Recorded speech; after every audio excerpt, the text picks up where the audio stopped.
City of ours that we love to do very well. And I wanted to congratulate the mayor. He really ran an incredible race against, a lot of smart people, starting with the early primaries against some very tough people, very smart people. And he beat them easily. And I congratulated him. And we talked about some things in very strong common, like housing and getting housing built, and food and prices, and the price of oil is coming way down. Anything I do is going to be good for New York. If I can get prices down, it's good for New York. And we've got them down, way down from last year. We have, as you know, I've been saying to a lot of people, Walmart said that Thanksgiving this year is exactly 25% less than last year. So that's good for New York, good for everybody. But I just want to congratulate. I think you're going to have, hopefully, a really great mayor. The better he does, the happier I am, I will say. There's no difference in party. There's no difference in anything. And we're going to be helping him to make everybody's dream come true, having a strong and very safe New York. And congratulations, Mr. Mayor. Thank you, Mr. President. Thank you. I appreciate it. Please.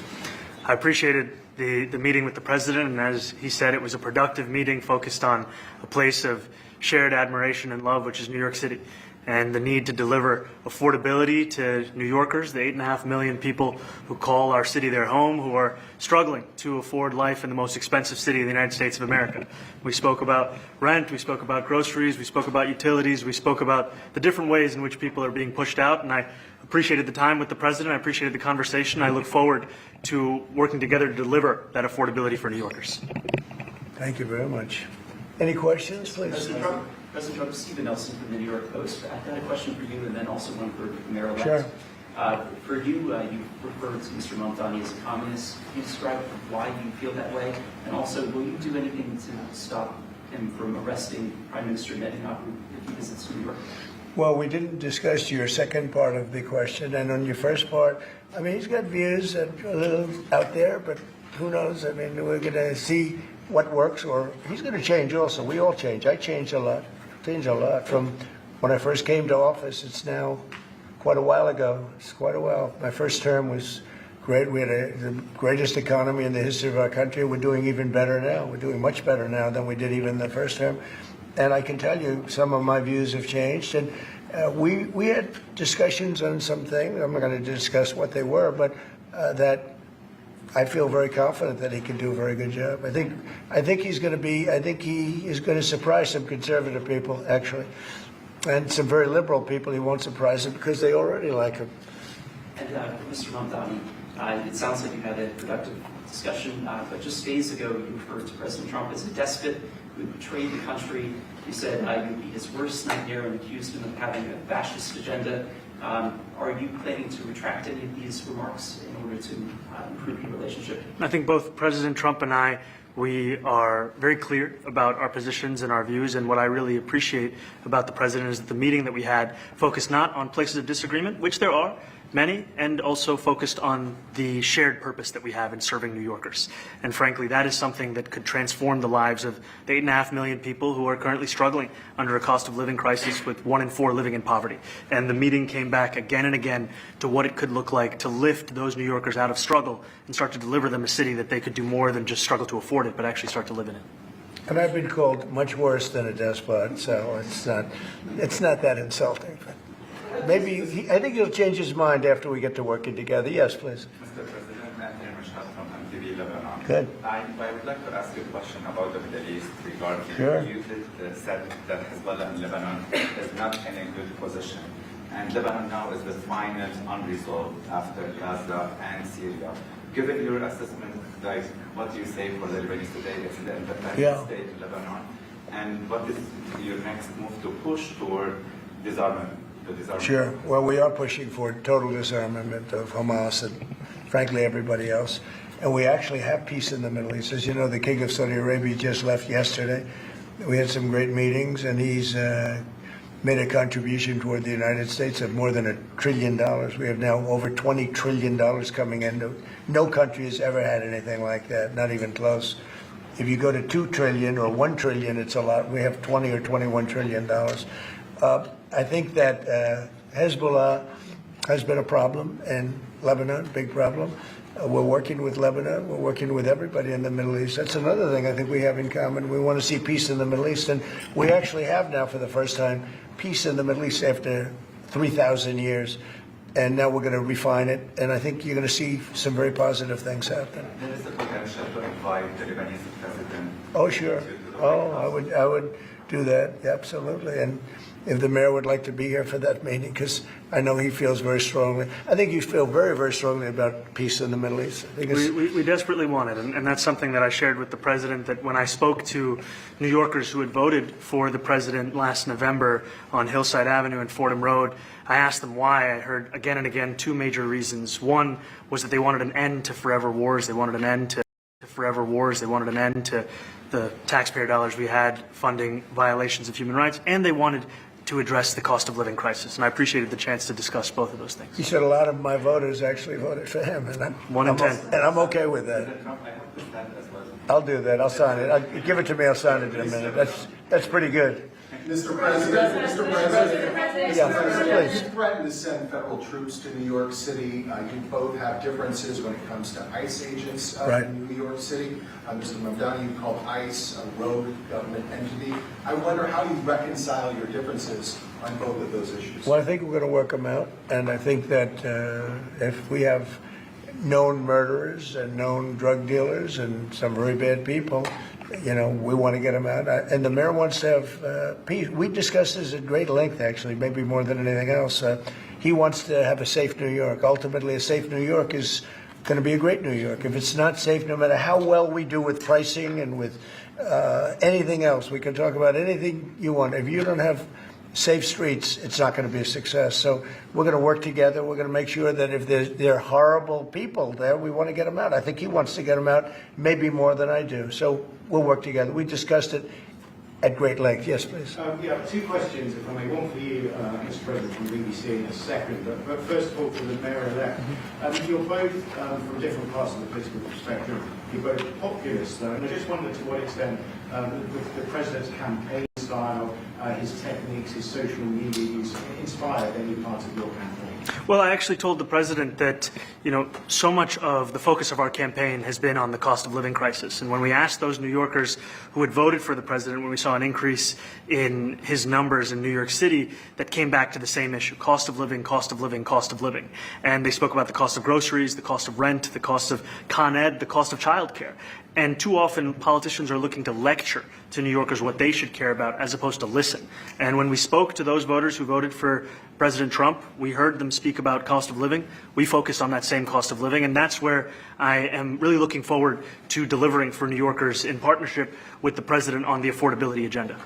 And I think we have to work a little bit. We talked about Con Edison. We have to work a little bit on getting the prices, because, we've gotten fuel prices way down, but it hasn't shown up in Con Edison. And we're going to have to talk to them. We're going to have to talk to them. If we're sending them fuel at a much lower price than it was a year ago, which is true, we have to get Con Edison to start lowering their rates. Absolutely. And if I may, last week you told me you were pushing ahead with your plans to sue BBC for up to $5 billion. You're going to speak to Prime Minister Starmer as well. Is there any progress or any updates on those issues? Well, we get along very well with the Prime Minister. We made a deal with UK. I like him. He's a fine person. And, I think they have some big energy problems. They've got windmills all over the place. They're going to have to start using other methods because their energy is out of control. Talking about in the UK, it's out of control. And he's got that problem. He's got a big immigration problem, as you know, and he's got a big energy problem. And we talk about it. He's a good man. Prime Minister's a good man. You had a chance to speak this week. I haven't spoken this week. Mr. President, have you spoken to President Zelensky, or do you intend to Who? President Zelensky about your plan? Did you meet with him? I've spoken with their people. We have a plan. It's horrible what's happening. It's a war that should have never happened. It would have never happened if I was president, and it's a shame. And I thought they should have acted quicker. But it's a cold winter, and a lot of the you talk about utilities, but a lot of the big energy-producing plants have been under attack, to put it mildly, to put it nicely. We have a way of getting peace, or we think we have a way of getting peace. He's going to have to approve it. Just so sad, so many people. Last month they lost 25,000 soldiers. This is something, we haven't seen anything like this since the Second World War. And they're averaging 6,000 or 7,000 a week between the two of them, dead soldiers. And it goes on, and I think they're getting reasonably close, but I don't want to predict. I would have said that would have been one of my early ones. I did 8 peace deals of countries, including in India, Pakistan. You could even go, in fact, they're coming here in a week or two, go to the Congo and Rwanda. That was 10 million people dead, and we worked something out on that. But so many, and the one I thought would have been, for me, because I have a very good relationship with President Putin, I thought that would have been maybe quicker, but it does take 2 to tango. And now you just see all the death. And, you know, it doesn't affect us other than the fact that we don't want to see all those people that really, it's on the other side of the ocean. It's a war that should have never happened. It did happen. I blame the person also sitting right behind this desk. This is a war that should have never happened, and it wouldn't have happened if I were president. But we're trying to save a lot of lives. They're losing 25,000 lives over the last short period of time.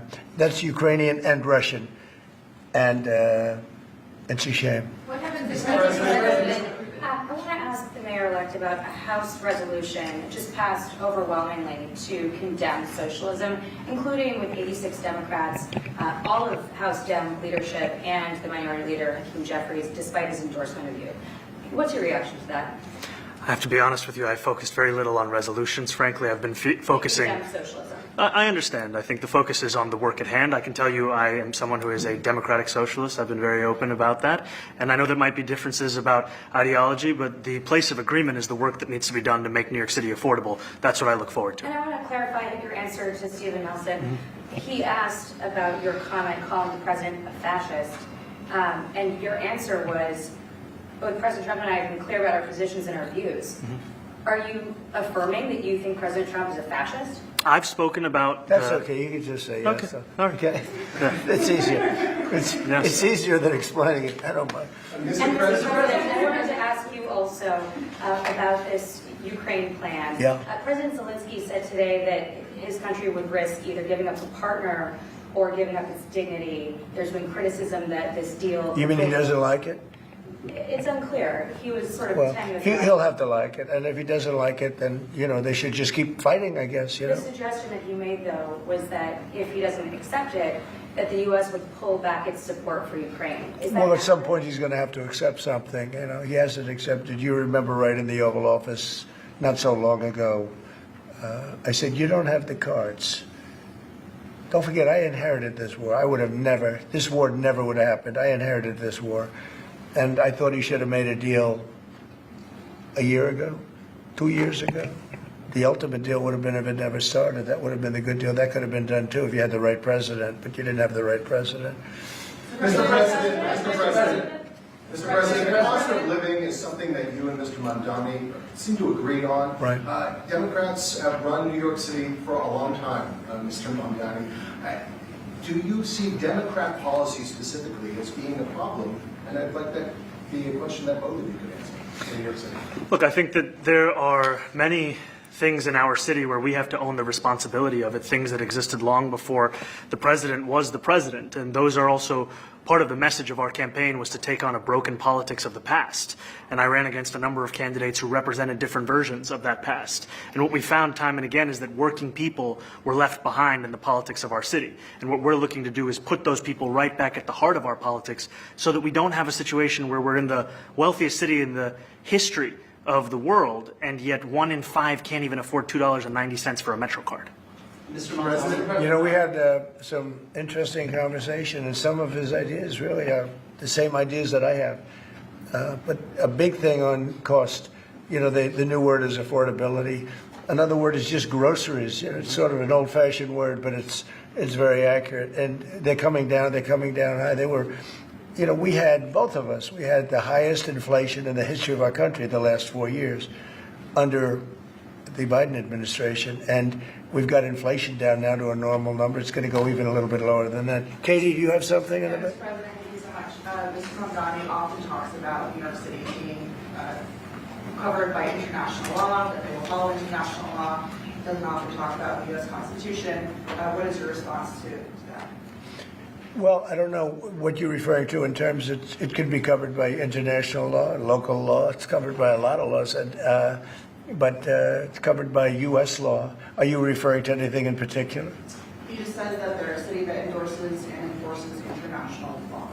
Is that at odds with? No, I don't know. Would you want to respond? Yeah, I think what I've shared with the president is our desire to not only follow the laws of our own city, laws that protect New Yorkers, but also a desire for consistency in our politics across the board. And that's something that we've talked about and something that I know many New Yorkers want. So you work with ICE? We work with ICE then? We discussed ICE and New York City, and I spoke about how the laws that we have in New York City allow for New York City government to speak to the federal administration for about 170 serious crimes. The concerns that many New Yorkers have are around the enforcement of immigration laws on New Yorkers across the 5 boroughs, and most recently we're talking about a mother and her 2 children, how this has very little to do with what that is. Mr. Mamdani, What we did is we discussed crime more than ICE per se. We discussed crime, and he doesn't want to see crime, and I don't want to see crime, and I have very little doubt that we're not going to get along on that issue. He wants to, and he said some things that were very interesting as to housing construction, and he wants to see houses go up. He wants to see a lot of houses created, a lot of apartments built, etc. And you know, we actually people would be shocked, but I want to see the same thing. Mr. Mamdani, anti-Israel protesters.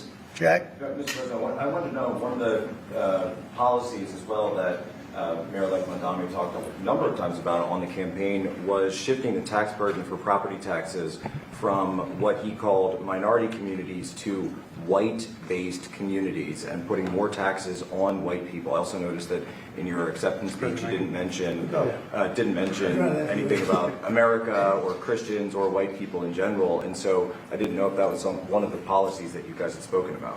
We focused on affordability. We focused on the cost of living crisis. What I will say is that I am very much interested in property tax reform because what we see right now in New York City is a system that is so inequitable that it can't even stand up in court.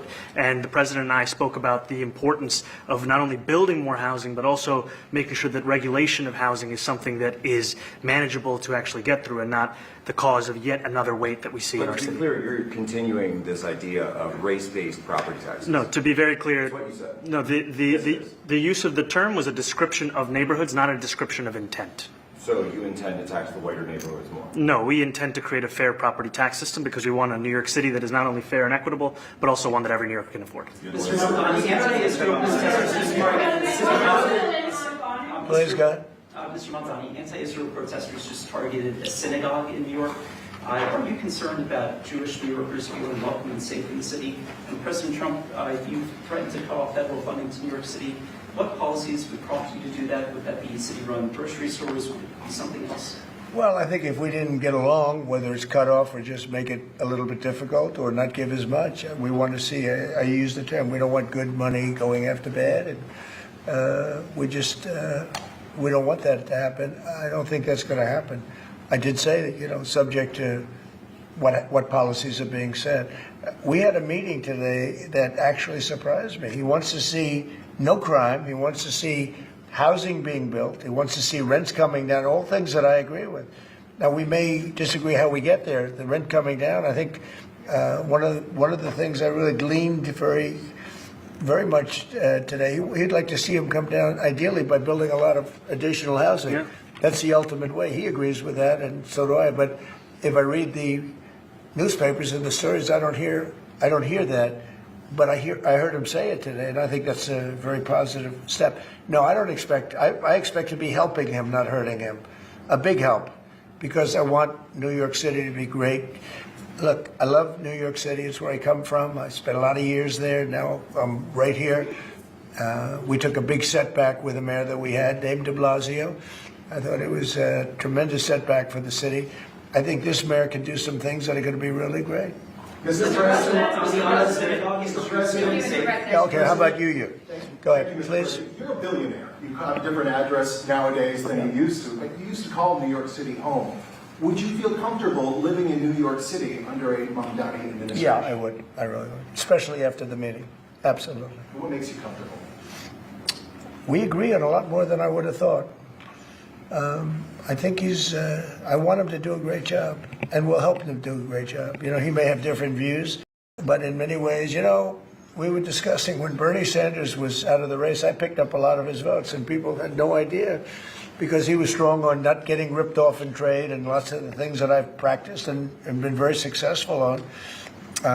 Tariffs, a lot of things. Bernie Sanders and I agreed on much more than people thought. And when he was put out of the race, I think quite unfairly, if you want to know the truth, many of the Bernie Sanders voters voted for me. And I felt very comfortable, frankly, in seeing that and saying that. And, you know, it just turned out to be a statistical truth. But no, I feel very comfortable. I would feel very, very comfortable being in New York, and I think much more so after the meeting. Yes, please. Thank you, Mr. President. I have a question for you, but a very quick one for Please. the mayor. Why did you fly here? Aren't trains greener? I will use every form of transit, and I want to make sure that they're all affordable in New York City, and that's why making buses fast and free is a centerpiece of our campaign. Did you? There is a bus that goes. Well, but I know, but if he flew, that's a lot quicker too. You know, I mean, he's working very hard. For him to be, that's a very long drive. I'll stick up for you. You know, the plane takes you 30 minutes and driving takes you a And long Mr. time. President, I was wondering if you could clear up some confusion around a Washington Post report. There was this explosive report that the Coast Guard is no longer going to characterize swastikas and nooses as hate symbols. DHS called that a lie and fake news. Can you clear up? I don't know anything about it. When was this written? I think yesterday. Well, look, the Coast Guard's an incredible group of people. I know them very well. We just ordered a lot of new Coast Guard cutters, beautiful, the most magnificent ship. They look like yachts with lots of guns on them. So I don't know. I haven't seen any report like that, but certainly we want them to remain a great force, and they are. Mr. President, and you did the piece in all the 9 months Yes. around the world. I would like to ask Mr. Mamdani, you've accused the U.S. government of committing genocide in Gaza while President Trump was working on peace. Why that? I've spoken about the Israeli government committing genocide, and I've spoken about our government funding it. And I shared with the president in our meeting about the concern that many New Yorkers have of wanting their tax dollars to go towards the benefit of New Yorkers and their ability to afford basic dignity.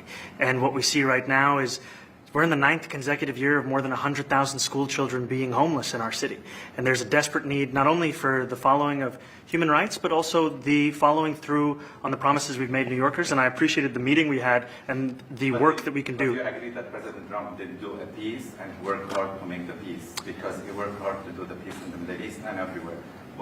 Do you agree with that? I appreciate all efforts towards peace, and I shared with President Trump that when I spoke to Trump voters on Hillside Avenue, including one of whom was a pharmacist that spoke about how President Trump's father actually went to that pharmacy not too far from Jamaica Estates, that people were tired of seeing our tax dollars fund endless wars. And I also believe that we have to follow through on the international human rights, and I know that still today those are being violated, and that continues to be work that has to be done no matter where we're speaking of. Mr.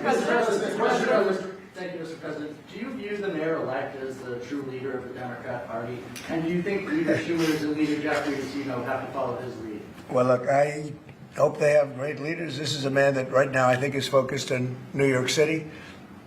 I really think he has a chance to do. They have great leaders. This is a man that right now I think is focused in New York City. I really think he has a chance to do a great job. We're going to help him, but I really think he has a chance to do a great job. But I'll let you answer that. You consider yourself the leader of the Democrats. I think it's more appropriate for him. I consider myself the next mayor of New York City, and I keep my horizons firmly on New York City, and I appreciate the meeting with the president, which focused again on the 5 boroughs and whether New Yorkers could afford to live there. By the way, being the mayor of New York City is a big deal. Absolutely. I always said, one of the things I would love to be someday is the mayor of New York City. Being the mayor of New York, and especially now, because I think you're at really a turning point, one way or the other. It could go great, or it can go in a different direction. And I think you really have a chance to make it great. I appreciate what counting on. Mr. President, you say you love New York City. Mr. Mamdani, does New York City love President Trump? New York City loves a future that is affordable. And I can tell you that there were more New Yorkers who voted for President Trump in the most recent presidential election because of that focus on cost of living. And I'm looking forward to working together to deliver on that affordability agenda. I got a lot of votes. One more. Go ahead. 1 or 2 more. Go ahead. I tell you, the press has eaten this thing up. You know, I've had a lot of meetings with the heads of major countries. Nobody cared. This meeting that you people have gone, you know, outside you have hundreds of people waiting. This is just a small little group. For some reason, the press has found this to be a very interesting meeting. The biggest people in the world, they come over from countries nobody cares. But they did care about this meeting, and it was a great meeting. Go ahead. Yeah, Mr. President, I was going to ask you exactly that. Why do you think there's so much more, so much excitement around this than in some form? Because I think he's different. All right? I think he's different, and that can be in a very positive way, but I think he's different than, your typical guy, runs, wins, becomes mayor maybe, and nothing exciting. Because he has a chance to really do something great for New York. New York is at a very critical point, and he does need the help of the federal government to really succeed, and we're going to be helping him. But he's different than, your average candidate. He came out of nowhere. I said he has a great campaign manager standing over there. He came out of nowhere. What'd you start off at 1 or 2? And then I watched. I said, who is this guy? He was at 1, then he was at 3, then he was at 5, then he was at 9. Then he went up to 17. I said, let's get a little bit interesting, right? And then all of a sudden he wins a primary that nobody expected he was going to win. It's a great tribute. I mean, it's an amazing thing that he did. And I'll just add one thing to what the president said. Is one thing I also appreciated is in our meeting to appreciate a portrait of FDR and the incredible work that was done with the New Deal, and also in thinking about what it can look like when the federal government and New York City government work together to deliver on affordability. It can be transformative. We have a great portrait of FDR that I found in the vaults that was missing for years. I found it, and I put it up. He's a Democrat, to the best of my knowledge. He's a Democrat. And when the mayor saw that portrait, he said, "Sir, do you mind if I have a picture taken by that portrait?" It's an amazing portrait. I hope the picture comes out good. But it's an amazing portrait in the cabinet room. So he's a big fan of the New Deal, I guess, and of FDR. Yes, ma'am. Thank you, Mr. President. You said that you both spoke about crime. Yeah. There are many police officers set to come off the rolls at the end of this year in New York City. Are you going to allow those police to be replaced with police officers, actual cops? And are you going to require that happens? Would there be some consequences? Well, I hope it happens, but again, that's going to be ultimately the mayor's decision. What's your answer? Is that I look forward to delivering public safety with the NYPD, and I've said over the course of our campaign that we have the number of police officers today. They are the ones that's budgeted about 35,000 headcount. And I think the key thing is that we have to make it easier for police to focus on police work, not ask them to respond to 200,000 mental health calls a year. So is that a reduction from what you're at right now? Are you committing to maintaining the same level of cops? I've committed over the course of the campaign to maintain the 35,000. That's the headcount that we had through the campaign. And not replace them with caseworkers, social work? No, I've said that's the headcount that we want. What we need to do is make sure they can focus on serious crime. And he just retained a great police commissioner, I believe, right? Yes, we did. Commissioner Fish. If the newspapers are correct. That one they're correct about. He retained, I think, somebody that is she's a good friend of some of the people in my family, of Ivanka, and they say she's really good, really competent, and he just retained her, so that's a good sign. Are there still topics that you see that you're disagreeing on in the future, and do you think you'll have more meetings like this? There will be topics that we disagree on. I think we'll probably come to a conclusion, and ultimately he'll convince me, or I'll convince him. It's for the good of New York. Ultimately, it's for the good of New York. I don't care about affiliations or parties or anything else. I want to see if this city could be unbelievable, if he could be a spectacular success, I'd be very happy. Do you think you guys will meet more in the future, too? Excuse me? Do you think you'll meet again in the future, throughout the administration? I think we will. Yeah. I think we will. I hope we do. I enjoyed the meeting. We had a great meeting.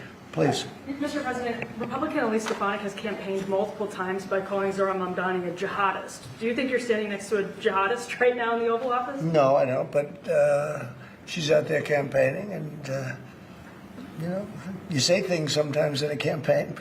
Isn't that sort of she's a very capable person, but you really have to ask her about that. But I don't particularly. I think I met with a man who's a very rational person. I met with a man who really wants to see New York be great again, and I can say again, because New York was great. When I came down to Washington initially, the city was so hot. It was doing great. We were having some telltale signs of problems. We had a mayor that was not doing a great job, but still, it was moving along, and it went bad. It really went, pretty bad. And he can, I think it's been at lower points, but it went pretty bad.